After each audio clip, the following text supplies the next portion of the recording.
Hello friend, कैसे हैं आप लोग। तो आज के टॉपिक में हम बात करने वाले हैं वन के बारे में बात करेंगे। लेकिन इससे पहले हम ये देखेंगे कि हमने कल क्या क्या पढ़ा था।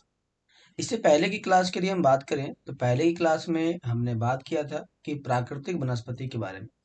हमारे पास जितने भी प्राकृतिक वनस्पति होते हैं वह कितने प्रकार के होते हैं, तो वो तीन प्रकार के होते हैं। वन होते हैं, घास स्थल होते हैं और कांटेदार झाड़ियां होते हैं।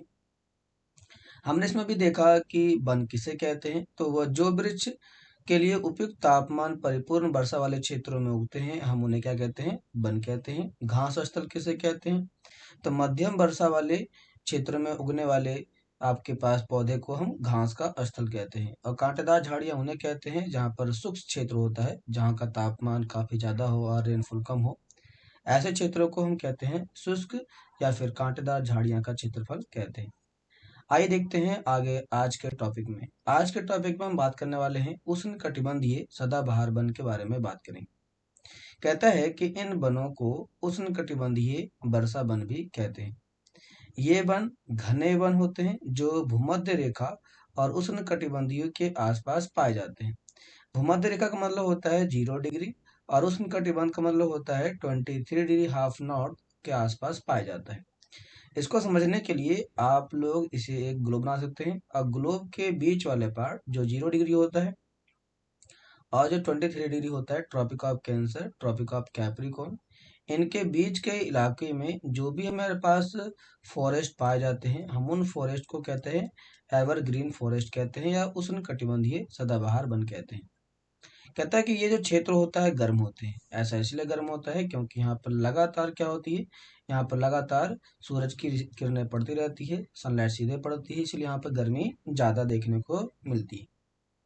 यहाँ पर एक चीज और भी कहता है कि यहाँ पर पूरे वर्ष वर्षा एवं यहाँ पर ज्यादा होती है। क्योंकि यहाँ पर देखो, यदि आप 0 डिग्री की बात करते हैं तो जो 0 डिग्री है वो 0 डिग्री के ऊपर जब सूरज पड़ता है तो यहाँ पर वेपोराइजेशन ज्यादा होता है।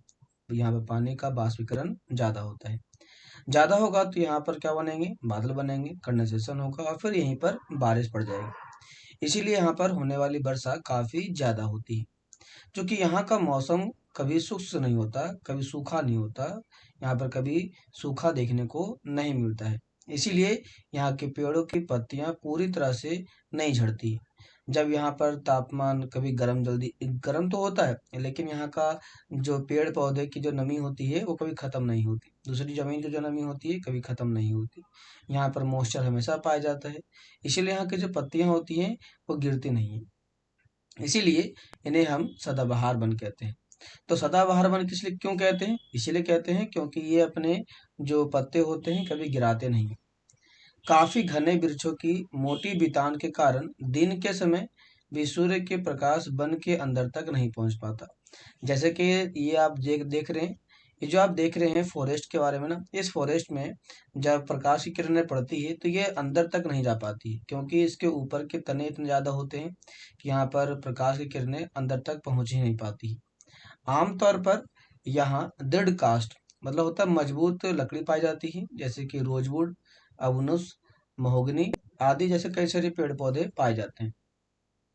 इसके संबंध में हमारे पास कुछ और भी पॉइंट दिए गए हैं, जैसे कि ब्राजील के बारे में बताया गया है।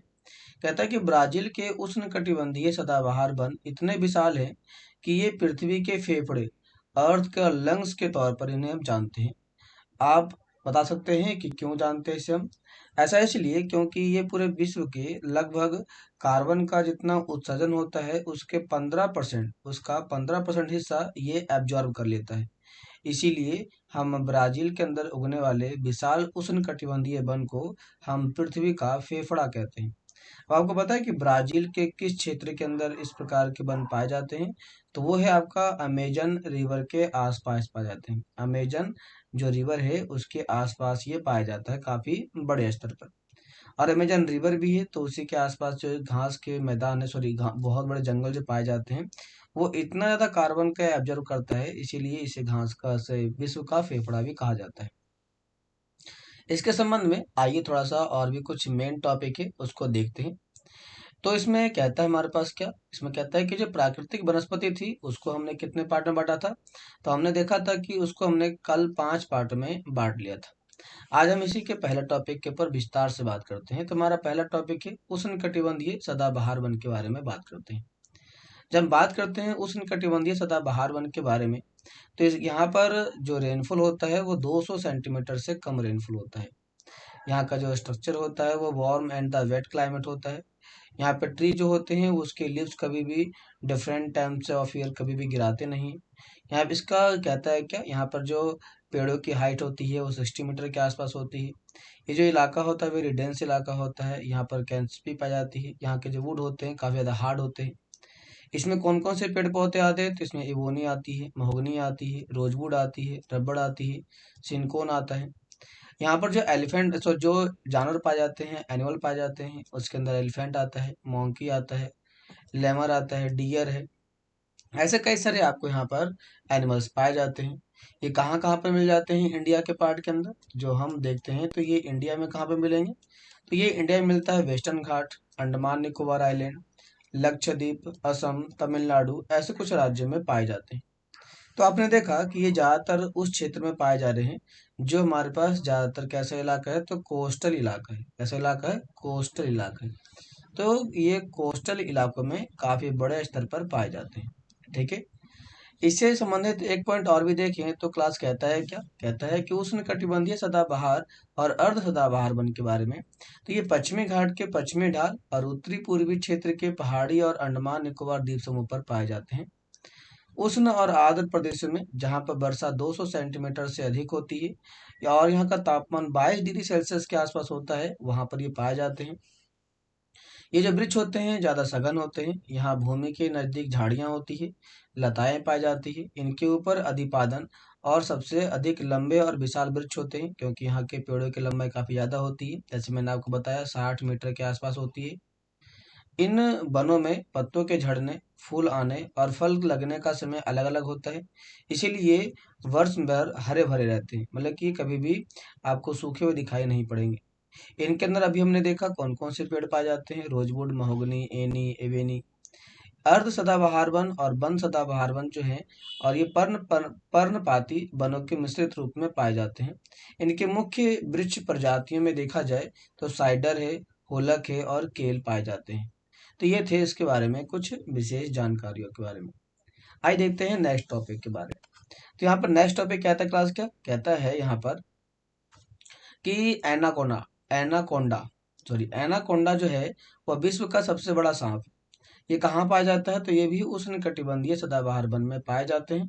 मगर ये इतने बड़े जानवर को मार और खा सकते हैं। जैसे कि देखा जाता है कि हमारे यहाँ पर इतने बड़े जानवर को भी आप देख सकते हैं और उनका इस्तेमाल हम खाने पीने के लिए भी करते हैं। अब नेक्स्ट पॉइंट हमारे पास आ रहा है क्या, उष्णकटिबंधीय पर्णपाती वन के बारे में बात कर रहा है। कह रहा है कि उष्णकटिबंधीय पर्णपाती वन क्या होता है, आइए देखते हैं।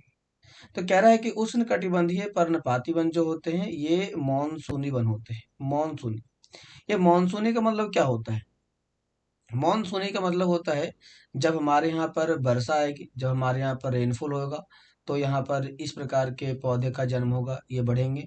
और जब वर्षा नहीं आएगी तो इनका भी डेवलपमेंट नहीं होगा। ये ये भारत के उत्तर ऑस्ट्रेलिया और मध्य अमेरिका के बड़े बड़े हिस्सों में पाए जाते हैं। तो आपने देखा कि कहाँ कहाँ पाए जा रहे हैं, तो ये 3 जगहों पर पाए जाते हैं। पहला है भारत, दूसरा है ऑस्ट्रेलिया और तीसरा है मिडिल अमेरिका में पाए जाते हैं। इन क्षेत्रों के अंदर देखा जाए तो मौसमी परिवर्तन होते रहते हैं, मौसम में बदलाव। जैसे कि इंडिया में देखा जाए तो इंडिया में हर 4 महीने पर एक मौसम, एक हमारे पास जो सीजन होता है वो बदल जाता है। दूसरा कहता है क्लास, क्या कहता है कि जल संरक्षित रखने के लिए शुष्क मौसम में यह वृक्ष की पत्तियां झाड़ देते हैं। जैसे कि आपने देखा है कि हमारे यहाँ पर जैसे ही बसंत पंचमी का टाइम आता है, तो बसंत के समय में ज्यादातर सारे ही पत्ते गिर जाते हैं और नए नए पत्ते उग जाते हैं। तो ये ऐसा क्यों करते हैं, तो ये ऐसा इसलिए करते हैं ताकि उनके पेड़ों के अंदर जो पानी पाया जाता है ना, उन पानी को वो बचा कर सके, सुरक्षित रख सके।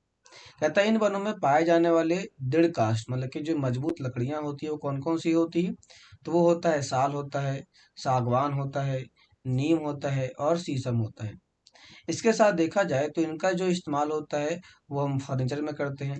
अपने घरों में बनाए जाने वाले जो हमारे पास फर्नीचर होता है, बेंच हो गया, टेबल हो गया, कुर्सी हो गया, चारपाई हो गया, ऐसे कुछ चीज़ों को बनाने के लिए करते हैं।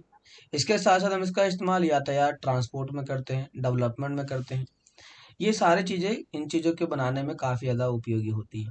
इन प्रदेशों में आमतौर पर पाए जाने वाले जानवर मतलब कौन कौन से जानवर पाए जाते हैं, तो हमें मिलता है इसमें बाघ, शेर, हाथी, गोल्डन लंगूर और बंदर आदि चीज़ें पाई जाती हैं। इसमें इनके बारे में कुछ बताया गया है। कह रहा है कि भारत में शीतोष्ण सदाबहार वन एवं शीतोष्ण पर्णपाती वन कहाँ पाए जाते हैं? उन राज्यों के नाम बताइए। भारत में अधिकतर किस प्रकार के वन पाए जाते हैं? तो भारत में ज्यादातर जो वन पाए जाते हैं वो उष्णकटिबंधीय पर्णपाती वन पाए जाते हैं, क्योंकि यहाँ पर ये एक समय के बाद अपने पत्तों को झाड़ देते हैं या फिर गिरा देते हैं। तो ये तो थे इसके बारे में। आइए देखते हैं इसके बारे में थोड़ी सी और विशेष जानकारी। तो क्लास कह रहा है कि उष्णकटिबंधीय पर्णपाती वन की बात की जाए तो इसके बारे में कहा जाता है कि ये जो वन होते हैं ये खास करके दो प्रकार के होते हैं। कह रहा है कि ये जो वन होते हैं प्रायद्वीप में अधिक वर्षा वाले भागों में पाए जाते हैं। ये उत्तर प्रदेश और बिहार के मैदानी क्षेत्रों में ज्यादातर पाए जाते हैं। यदि हम बात करते हैं भारत में इस प्रकार के वन, तो ये बहुत ही ज्यादा मात्रा में भारत में क्या होते हैं तो पाए जाते हैं, ये बहुत ही ज्यादा मात्रा में पाए जाते हैं। कहता है कि इन्हें हम मानसून वन भी कहते हैं, जैसे कि अभी हमने देखा। ये जो वन होते हैं ये 70 से 200 सेंटीमीटर वर्षा वाले क्षेत्रों में पाए जाते हैं।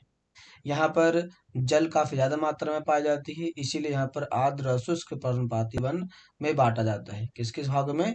तो इन्हें आर्द्र और शुष्क पर्णपाती वनों में बांटा जाता है। आर्द्र का मतलब होता है जहाँ पर आपके वातावरण के अंदर जल की मात्रा पाई जाती है, पानी की मात्रा पाई जाती है। अशुष्क का मतलब होता है जहाँ पर जो इलाका होता है वह सूखा इलाका होता है, तो यहाँ पर भी हमें इस प्रकार के पेड़ पौधे देखने को बड़े स्तर पर मिल जाते हैं। ठीक है क्लास। अंत में कहता है दूसरा हमारे पास होता है नम नम पर्णपाती वन। यहाँ पर जो है होने वाला वर्षा 100 से 200 सेंटीमीटर के आसपास देखने को मिल जाता है। यदि हम बात करते हैं इसके बारे में, तो ये कहता है कि ये जो जंगल है ये हमारे पास कहाँ कहाँ मिल जाते हैं। तो ये उत्तर पूर्व के राज्यों, हिमालय के तलछटी भागों में, पश्चिमी घाट के पूर्वी ढलान पर और उड़ीसा में बड़े स्तर पर पाए जाते हैं। तो ये हमारे भारत के कई सारे क्षेत्रों में देखने को मिल गए। इसमें जो हमारे पास पेड़ होते हैं वो होता है सागौन होता है, साल होता है, शीशम, महुआ, आंवला और कुसुम का पौधा होता है। अगला हमारे पास आता है शुष्क पर्णपाती वन। यहाँ पर जो वर्षा होती है वो 170 से 100 सेंटीमीटर के बीच में होती है। ये हमारे पास मिलता है उत्तर प्रदेश और बिहार में मिल जाते हैं। इसमें जो पेड़ होता है वो पलास होता है, अमलतास होता है, बेल होती है, खैर होता है और अक्साइड होता है। ऐसे कुछ हमारे पास पौधे इसके अंदर पाए जाते हैं। आइए चलते हैं अपने मेन टॉपिक के ऊपर। तो हमारा मेन टॉपिक नेक्स्ट कहता है शीतोष्ण सदाबहार वन। शीतोष्ण का मतलब होता है जहाँ का इलाका कैसा हो, तो जहाँ का इलाका काफी ज्यादा ठंडा हो। ऐसे इलाके की बात की जाए तो कहता है कि इस प्रकार के वन जो होते हैं वो मध्य अक्षांश के तटीय प्रदेश में पाए जाते हैं।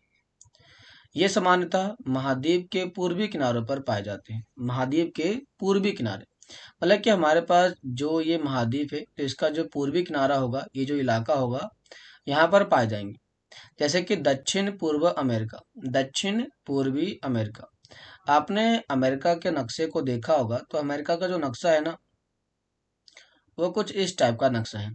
तो दक्षिण और पूर्व ये जो इलाका है यहाँ पर आपको काफी बड़े स्तर पर इस प्रकार के वन पाए जाते हैं। इसके साथ कहाँ पे पाया जाएगा? दक्षिण चीन का इलाका जो हमारे पास हिमालय का पार्ट है। दक्षिण पूर्वी ब्राजील का पार्ट, दक्षिण पूर्वी ब्राजील जो ब्राजील का पार्ट है, दक्षिण पूर्व का इलाका वो कुछ इस टाइप का इलाका है। तो ये जो इलाका है ये इलाका खास करके देखा जाए तो ये 23 हाफ के साउथ में पड़ जाता है, इसके और भी साउथ में पड़ जाता है। तो यहाँ पर इलाकों में शीतोष्ण सदाबहार वन पाए जाते हैं। इसमें हमारे पास बाज, चीड़, यूकलिप्टस जैसे कुछ हमारे पास पौधे पाए जाते हैं। ये जो पौधे हैं ये ज़्यादा मजबूत होते हैं और कुछ मुलायम पौधे भी पाए जाते हैं। तो यहाँ पर दोनों प्रकार के पेड़ पौधे देखने को बड़े स्तर पर मिल जाते हैं। आइए समझते हैं इसके बारे में थोड़ी सी और ब्रीफ इंफॉर्मेशन। तो कहता है कि उष्णकटिबंधीय लगता है मैंने इसके बारे में इकट्ठा नहीं किया जानकारी।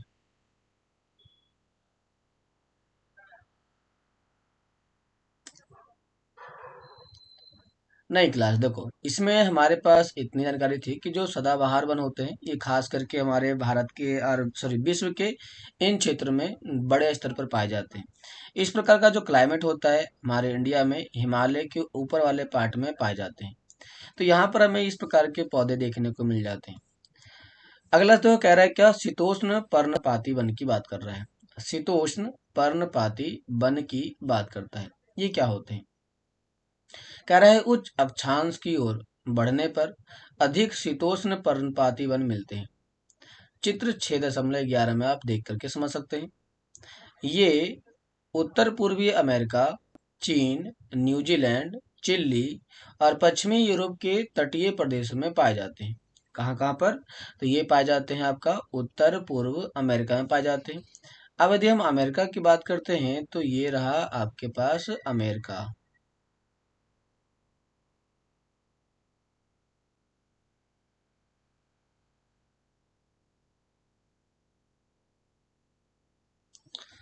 अधो क्लास कह रहा है क्या, कह रहा है कि उत्तर पूर्व अमेरिका, तो नॉर्थ और ईस्ट का पार्ट, ये जो पूरा पार्ट है ना यहाँ पर आपको पाया जाएगा। यहाँ पर देखा जाए तो इसके साथ साथ चीन, न्यूजीलैंड, चिली और पश्चिमी यूरोप में बड़े स्तर पर पाए जाते हैं। ये जो अपनी पत्तियां होती हैं, इनके जो पौधे की पत्तियां होती हैं, यह शुष्क मौसम में तो गिरा देती है। यहाँ पर पाए जाने वाले कुछ पेड़ जैसे कि बांज, एस, बीज इत्यादि पाए जाते हैं। यहाँ पर जो एनिमल पाई जाती है वो हिरन है, लोमड़ी है, भेड़िया है। यहाँ के ये आम जानवर होते हैं। फिजेंट एंड मोनाल जैसे पक्षी भी यहाँ पर पाए जाते हैं। तो ये है वर्ड, जो दो यहाँ पर इंपॉर्टेंट वर्ड पाए जाते हैं, फिजेंट और मोनाल, ये यहाँ पे बड़े स्तर पर देखने को मिल जाते हैं। तो जो आप साइड में देख रहे हैं ना पिक्चर, ये है फिजेंट का और ये है मोनाल का। ये यहाँ के बड़े क्षेत्र में पाए जाते हैं। आइए देखते हैं इनके बारे में थोड़ी सी और विशेष जानकारी। तो क्लास हमारे पास कहता है उष्णकटिबंधीय सदाबहार वन के बाद कहाँ चला गया ये,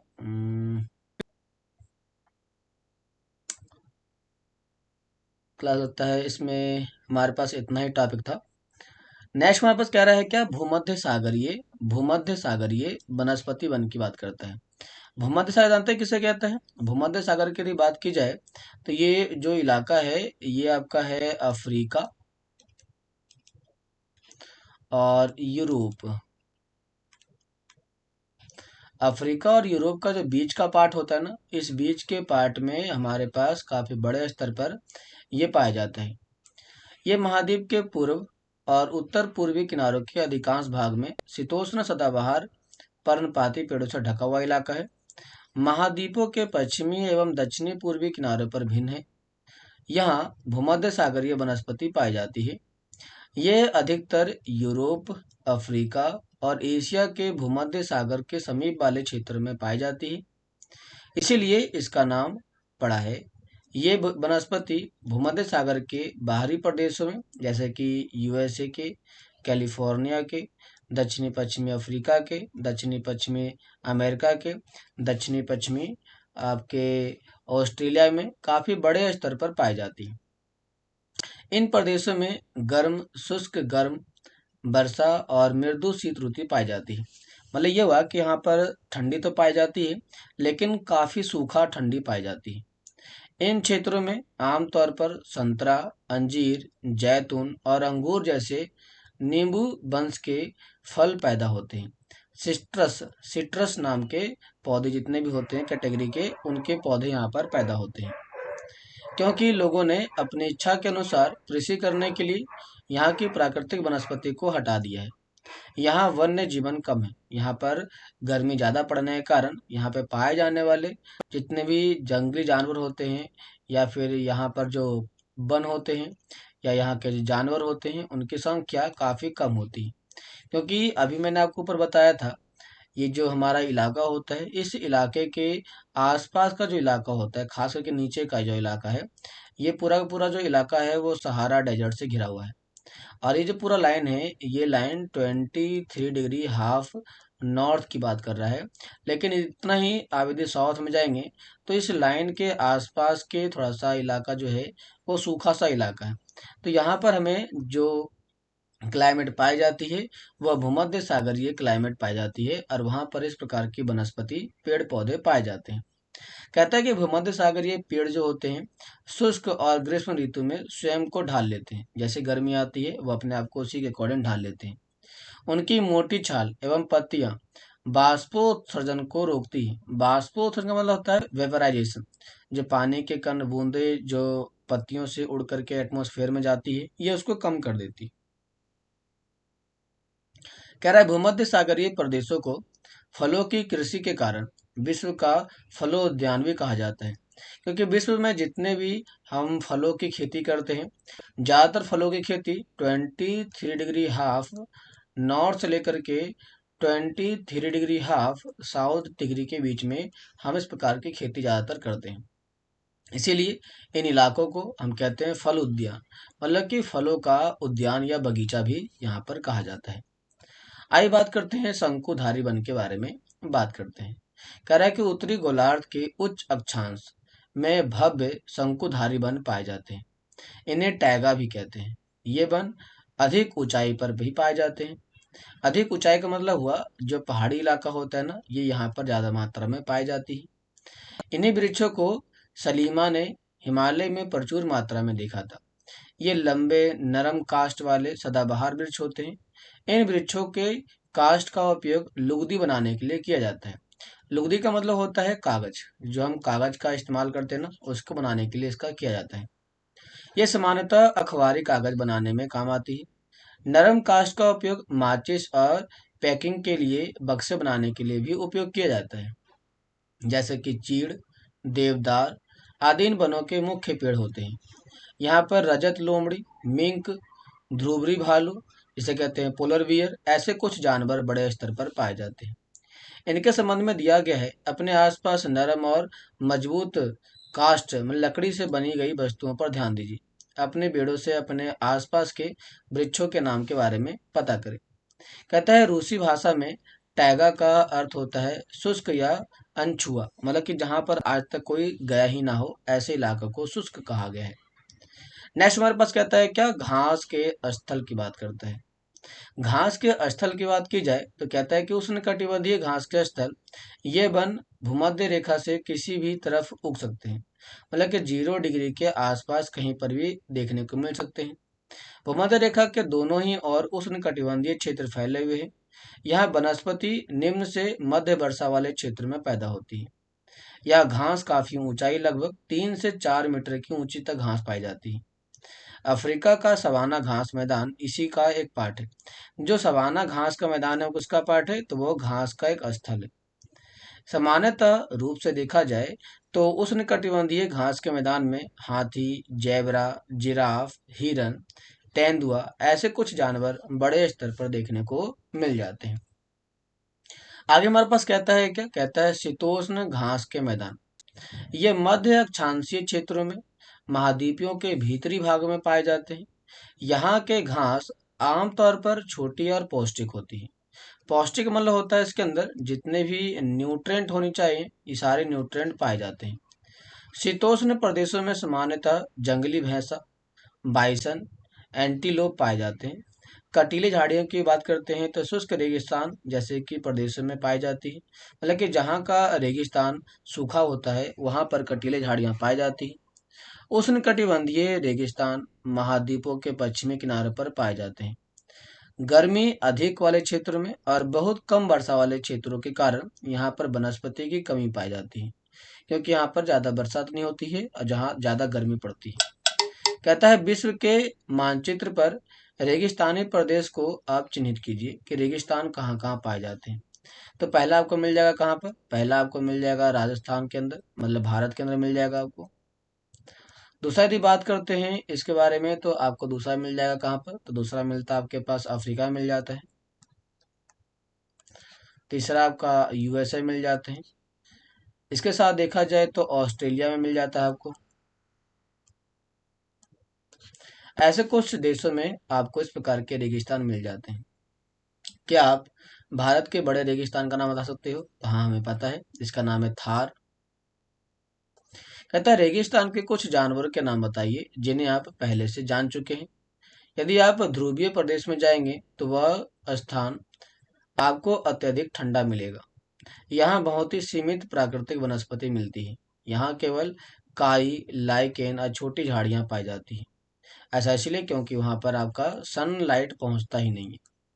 जब सनलाइट जाएगा ही नहीं तो वहाँ पर ऑटोमेटिक होने वाले जो रेनफॉल होते हैं वो होगा नहीं, और यहाँ पर क्या कहते हैं, पेड़ पौधे देखने को मिलेंगे नहीं।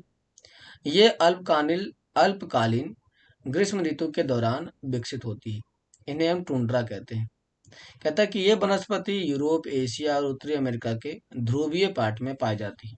मतलब कि कहाँ पाई जाएगी, तो ये 90 डिग्री के आसपास पाई जाएगी। कहता है कि यहाँ के जानवरों के शरीर पर मोटा फर और मोटी चमड़ी होती है, जिसे उन्हें ठंडी जलवायु में सुरक्षित रखता है। यहाँ पाए जाने वाले कुछ जानवर हैं जैसे कि सील, बालरस, कस्तूरी बैल, ध्रुवीय उल्लू, ध्रुवीय भालू और बर्फीली लोमड़ी यहाँ पाई जाती है।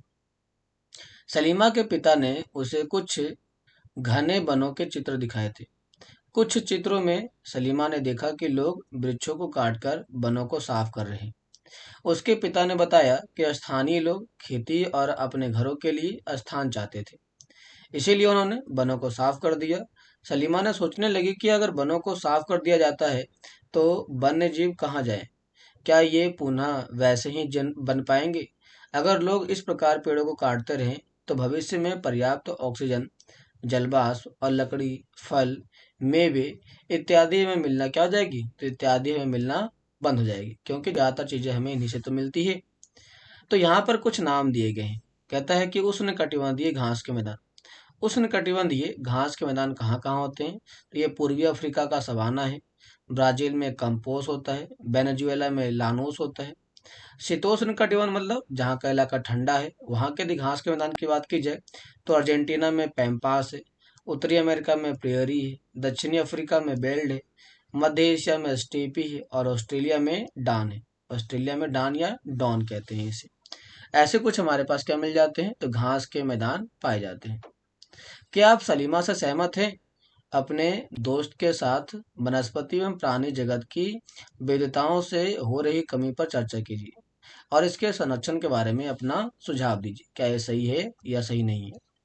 तो क्लास, ये जो टॉपिक था हमारा आज, ये टॉपिक खत्म होता है। इस टॉपिक में आपको क्या समझ में आया, क्या समझ में नहीं आया, आप हमें जरूर बताइए। अब वीडियो को सब्सक्राइब, लाइक जरूर करें। तो मिलते हैं नेक्स्ट क्लास में, तब तक के लिए धन्यवाद। आज के लिए इतना ही।